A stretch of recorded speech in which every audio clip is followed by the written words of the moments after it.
नमस्कार। राजकीय मीरा कन्या महाविद्यालय का हिंदी विभाग आपका स्वागत करता है। आज का हमारा वीडियो एमए उत्तरार्ध की छात्राओं के लिए है और उनका जो 10वां पेपर है रचनाकार का विशिष्ट अध्ययन, उसमें जो एक ही रचनाकार जिसका पूरा हमको एक पेपर पूरा पढ़ना है, उसमें जैनेंद्र कुमार जी पर हम चर्चा कर रहे थे, उनके जीवन और उनके व्यक्तित्व के बारे में। आज हम उनके जो उपन्यास हैं, आपके कोर्स में त्यागपत्र लगा हुआ है उनका उपन्यास, तो त्यागपत्र को पढ़ने से पहले और उनके और उपन्यासों पर बात करने से पहले एक विचारधारा है मनोविश्लेषणवाद, मनोवैज्ञानिक उपन्यासों की, उस पर बात करना और उसको समझना ज़रूरी है। अगर वो समझ आएगा तो आप आगे जो है उनके उपन्यास त्यागपत्र को और उनकी कहानियों को भी काफ़ी समझने में आपको मदद इससे मिलेगी। आपने अगर बीए की कक्षाओं में हिंदी उपन्यास का इतिहास पढ़ा होगा तो हम देखते हैं कि हिंदी उपन्यास की शुरुआत जो समाज सुधारक विषय और जो नारी सुधार, इन सब को लेकर प्रारंभिक हिंदी उपन्यास लिखे जाते हैं। फिर हिंदी उपन्यास में दूसरा चरण आता है जो जासूसी तिलस्मी उपन्यास, जिसमें चंद्रकांता संतति, गोपाल राम गहमरी ने जो लिखा, और मतलब रहस्य रोमांच वाले, जिनमें आपको खून और उस तरह से सब वो महल और ऐसे, जिनका मूल उद्देश्य जो है वो मनोरंजन करना था। असली बदलाव हिंदी उपन्यास में आता है जब प्रेमचंद हिंदी उपन्यास में आते हैं। पहले वो उर्दू में लिखते थे, फिर वो उर्दू से हिंदी की ओर आए, और प्रेमचंद का आना हिंदी उपन्यास में युगांतकारी घटना है। और मैं प्रोफेसर मैनेजर पांडे के शब्दों में कहूँ तो कि उन्होंने हिंदी उपन्यास की न केवल कर्म भूमि बनाई बल्कि उसका कायाकल्प कर दिया। ये दोनों प्रेमचंद के उपन्यास है, कर्म भूमि और कायाकल्प। तो पूरी तरह से उपन्यास को बदल कर रख दिया। जो उपन्यास जासूसी, रहस्य, अय्यारी से भरे हुए थे, उन उपन्यासों को प्रेमचंद ने किसान, मजदूर, स्त्री चेतना, गांव, खेती, उस तरफ ले जाकर जोड़ दिया। उस तरफ उन्होंने कहानी और उपन्यास दोनों को, हिंदी साहित्य को एक नए धरातल पर वो लेकर आ गए, जहाँ बूढ़ी काकी पर जो है रचना लिखी जा रही है, तो बैलों पर लिखी जा रही है, तो शतरंज के खिलाड़ी, मतलब अद्भुत उन्होंने जो है हिंदी उपन्यासों को दिशा, कहानियों को देने का काम किया। प्रेमचंद के बाद जो प्रेमचंद की जो उपन्यास की काव्य धारा है, जो धारा है, वो यथार्थवाद कहलाती है। और यथार्थवाद का मोटे तौर पर आप समझे कि जो समाज में क्रूर वास्तविकताएं हैं, जो जो हमको जैसा समाज दिखता है उसको अपनी रचनाओं में चित्रित कर देना एक तरह से यथार्थवाद है, जो रियलिज्म अंग्रेजी में जो शब्द चलता है। और इस यथार्थवाद का संबंध जो है मार्क्सवाद से बहुत गहरे अर्थों में है कि साहित्य को जो है समाज की बात करनी चाहिए, समाज की आलोचना करनी चाहिए अगर गलत है तो, और उसी समाज को बदलने का प्रयास करना चाहिए जो गलत है।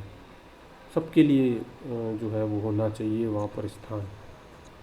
ये समाजवादी उपन्यासों की धारा यथार्थवाद से होती हुई प्रेमचंद के यहाँ से आगे बढ़ रही थी, चल रही थी। इसका आगे चलकर जो है विकास और सब धाराओं में हुआ, और एक अन्य धारा हिंदी उपन्यासों में उस समय जो पैदा हुई वो मनोविश्लेषणवाद की धारा कहलाई। और उस मनोविश्लेषणवाद में सबसे बड़े रचनाकार जैनेंद्र कुमार थे, या यूँ कह लीजिए कि जैनेंद्र कुमार, अज्ञेय और इलाचंद्र जोशी, इन तीन लोगों ने प्रेमचंद से हटकर, प्रेमचंद के यथार्थवाद से हटकर, मार्क्सवादी साहित्य चिंतन से हटकर एक नई धारा जो है उपन्यासों में प्रस्तुत की, जो मनोवैज्ञानिक उपन्यासों की कहलाई। अब मनोविज्ञान तो हमेशा से रहा है, जब से मनुष्य पैदा होता है तब से ही मनोविज्ञान तो उसके साथ ही रहा है। साहित्य में भी मनोविज्ञान हमेशा से रहा है। लेकिन मनोविश्लेषणवाद जो है वह डिफरेंट थिंग है। वो मनोविश्लेषणवाद उपन्यास के साथ आई हुई एक संरचना है, एक कल्पना है। और यह मनोविश्लेषणवाद जो है वो मनोवैज्ञानिकता पर आधारित एक वाद है, एक सिद्धांत है। बाकी साहित्य में तो मनोवैज्ञानिकता हमेशा से रही। प्रेमचंद जब अपनी कहानियाँ और उपन्यास लिखते हैं तो वो तो बहुत बारीकी से पात्रों के मनोविज्ञान का अध्ययन करते हैं। आप नमक का दुर्गाम देखेंगे तो कितना बारीकी से उसमें हर तरह का अध्ययन मनोविज्ञान का किया गया। उनके सब पात्र, पंच परमेश्वर देख लीजिए आप, बड़े भाई साहब देख लीजिए, उनकी जो बहुत प्रसिद्ध कहानी है कि छोटा भाई और बड़ा भाई जो है, तो बड़ा भाई जो है हमेशा छोटे भाई को पढ़ने के लिए कहता रहता है और छोटा भाई बेपरवाह है। फिर भी जो है बड़ा भाई फेल हो जाता है पढ़ते हुए और छोटा भाई खेलते कूदते भी पास हो जाता है। बहुत बड़ी जो है वो कहानी है आज की शिक्षा व्यवस्था पर। तो उसमें भी मनोविज्ञान है। प्रेमचंद बिल्कुल छोटे बच्चों के मनोविज्ञान के धरातल पर जाकर कहानी लिखते हैं। लेकिन जो ये मनोविश्लेषणवाद है यह इससे डिफरेंट है। यह जो है वह पश्चिम में 2-3 विचारक हुए थे। एक फ्रायड हुए थे, एक एडगर हुए थे और एक जुंग हुए थे। उनकी विचारधाराओं को आधार बनाकर जो साहित्य लिखा गया वो मनोविश्लेषणवाद से प्रेरित साहित्य कहा गया। इस मनोविश्लेषणवाद वाले उपन्यास और कहानियों में मूल सिद्धांत जो लिखे जाते समय वही दिमाग में हैं जो फ्रायड के थे। अब फ्रायड क्या कहता है कि मनुष्य जो है बाहरी सामाजिक परिस्थिति से या वो बाहरी किसी उन चीज़ों से वो कार्य नहीं करता है।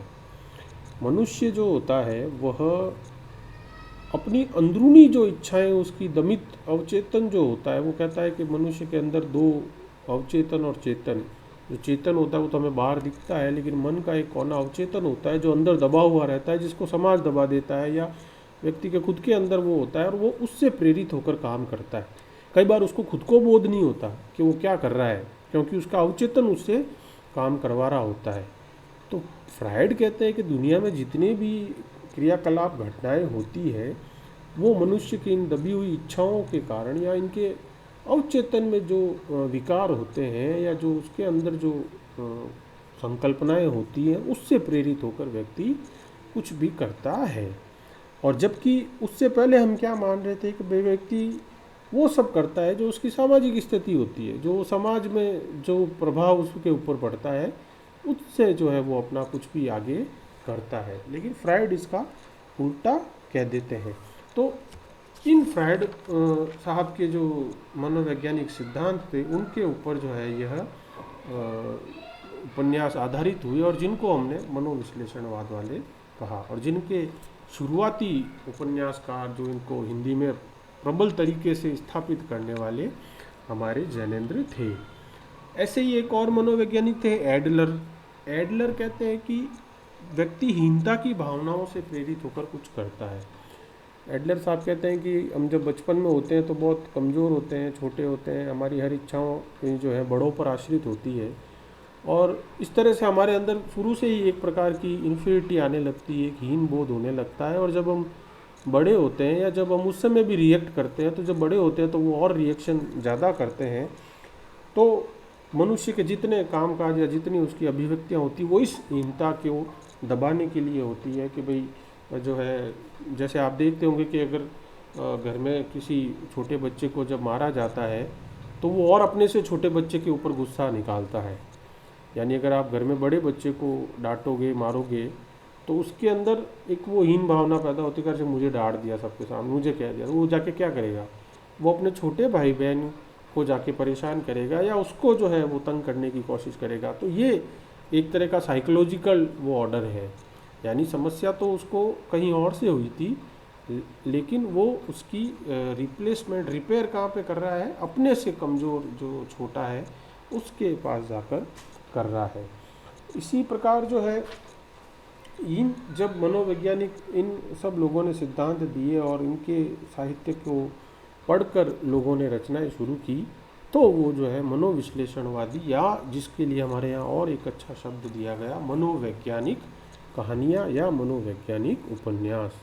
और जैनेन्द्र का लगभग पूरा कथा साहित्य, उनकी कहानियाँ, उनके उपन्यास इसी मनोवैज्ञानिकता पर आधारित है, इसी मनोविश्लेषणवाद पर आधारित है। तो आपसे ये भी परीक्षा में एक प्रश्न पूछ सकते हैं कि जैनेन्द्र का कथा साहित्य किस पर आधारित है, या जैनेन्द्र का कथा साहित्य जो है वह किस विचारधारा का रिप्रेजेंटेशन है, किसका प्रतीक है, किसका वो अनुगमन करता है। तो आप मनोविश्लेषणवाद लिख सकते हैं, मनोवैज्ञानिकता भी लिख सकते हैं कि मनोवैज्ञानिक विचारधारा के आधार पर ये जो है जैनेन्द्र जो है वो अपनी रचनाएं करते हैं। इस मनोविश्लेषणवाद में मूल मोटे मोटे तौर पर ये माना जाता है कि हमारे जितने कार्य व्यापार हैं, हमारे नैतिक आचरण है, हमारे जो बाहरी क्रियाकलाप है, उन सब का निर्माता और जो नियंता है वो हमारा अवचेतन मन होता है। यानी जो हमारे हृदय में जो दबी हुई चीज़ होती है, जो हमारे मन में जो कुछ चीज़ें दबी हुई रहती है, वो हमसे जो है वो कार्य करवाती है। और हिंदी में अगर हम बात करें तो मनोवैज्ञानिकता की जो है रचनाएं वैसे तो कथा साहित्य से ही शुरू हुई थी, और उपन्यास और कहानियाँ इसका सबसे बड़ा माध्यम था, और जैनेन्द्र ने उनमें शुरू की। इन मनोवैज्ञानिक या मनोविश्लेषणवादी रचनाओं में घटनाएं नहीं होती है, बहुत कम होती है, यानी बहुत बड़ा लंबा चौड़ा कथानक नहीं होता। आप अगर गोदान का उपन्यास देखेंगे तो उसमें बहुत लंबी चौड़ी घटनाएं हैं, शहर जाता है, गांव आता है, गांव में अलग अलग किसानों की बातें हैं, और बहुत सारे चरित्र हैं, बहुत सारे वो कुछ हैं। ये जो उपन्यास होते हैं ये आंतरिक संघर्ष और द्वंद्व की कथा कहते हैं, बजाय बाहरी द्वंद्व और संघर्ष के। वो आंतरिक तनाव को जो है वो विश्लेषित करते हैं। इनके अंदर जो है कहानी का जो तत्व होता है बहुत कम होता है। यानी अगर हम यथार्थवादी उपन्यास जो इसके अपोजिट होते हैं उनकी बात करें तो वहाँ कथा बहुत होती है, वहाँ एक कहने का ढंग, कथा का विचार मौजूद होता है। यहाँ कहानी कम होती है, अंदरूनी संघर्ष जो है वो जो है बहुत ज़्यादा होता है, और उसी से जो है ये मनोविश्लेषणवादी उपन्यास कहलाते हैं। और यही जो है जैनेन्द्र के जो है उपन्यासों और उनकी कहानियों का मूल आधार है कि जो मनोवैज्ञानिकता है, जो व्यक्ति को कार्य करने के लिए प्रेरित, बाधित या उकसाती है, वही जैनेन्द्र के यहाँ भी है। प्रेमचंद के यहाँ वह उस स्वरूप में नहीं आई जिस स्वरूप में जो है जैनेन्द्र के यहाँ पर आई है। तो इस तरह से जो है हम इस चीज़ को बहुत अच्छे से समझ लें तो हमें जैनेन्द्र के कहानी और उपन्यासों को समझने में बेहद आसानी होगी।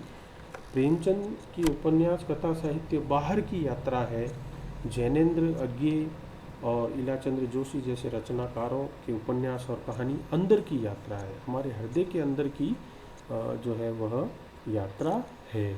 और जबकि बाकी उपन्यासकार बाहर का ज़्यादा जो है वह चित्रण करते हैं। और आप जब इनकी रचनाओं को पढ़ेंगे तो आप देखेंगे उसमें मानसिक द्वंद्व है, मुझे कोई वस्तु लेनी है या नहीं लेनी है, तो जेब में पैसा ही नहीं है।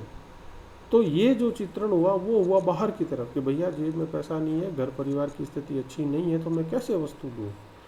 लेकिन अगर पैसा होते हुए भी मैं ना ले पा रहा हूँ, तब जो द्वंद्व होता है वो अंदर की तरफ से होता है कि मैं जो है कैसे ये वस्तु नहीं खरीद पा रहा हूँ, ये वस्तु मेरे रीच से, मतलब मैं क्यों नहीं ले पा, मुझे किस लिए रोका जा रहा है, किस लिए ये। तो ये जो द्वंद्व होते हैं वो सब फिर मनोवैज्ञानिक स्वरूप जो है वो ले लेते हैं। और ऐसे कहानियों उपन्यासों में घटनाएं बहुत कम होती है, मानसिक स्थितियों का चित्रण ज़्यादा होता है। परीक्षा है कल सुबह और आज किसी बहुत घनिष्ठ परिचित का विवाह है या रिश्तेदारी में शादी है, तो वो समस्या बाहरी कम है, आंतरिक ज़्यादा है। मैं जाऊँ कि नहीं जाऊँ, सुबह परीक्षा है, वो जो द्वंद्व चलता है वो मनोविश्लेषण से जुड़ा हुआ होता है कि मेरे को क्या करना है, कैसे करना है। ये द्वंद्व अंदर चलता है, बाहर से तो सभी कह रहे हैं आपको चलिए चलिए क्या दिक्कत है, चलो क्या है शादी विवाह में, अरे जाओ जाओ बेटा जाओ, नहीं कहते हैं, लेकिन आपके अंदर एक साइकिल चलती है, आपके अंदर एक डिलेमा चलता है कि मुझे जाना चाहिए या नहीं जाना चाहिए। एक नैतिक प्रश्न खड़ा होता है कि मुझे भी तो कल परीक्षा है, तो मैं कैसे जाऊं या ना जाऊं। वो द्वंद्व जो होता है वो मनोविज्ञान जो है पैदा करता है। आगे और हम इस विषय पर ज्ञानेंद्र की कथा साहित्य पर बात करेंगे। तब तक के लिए धन्यवाद।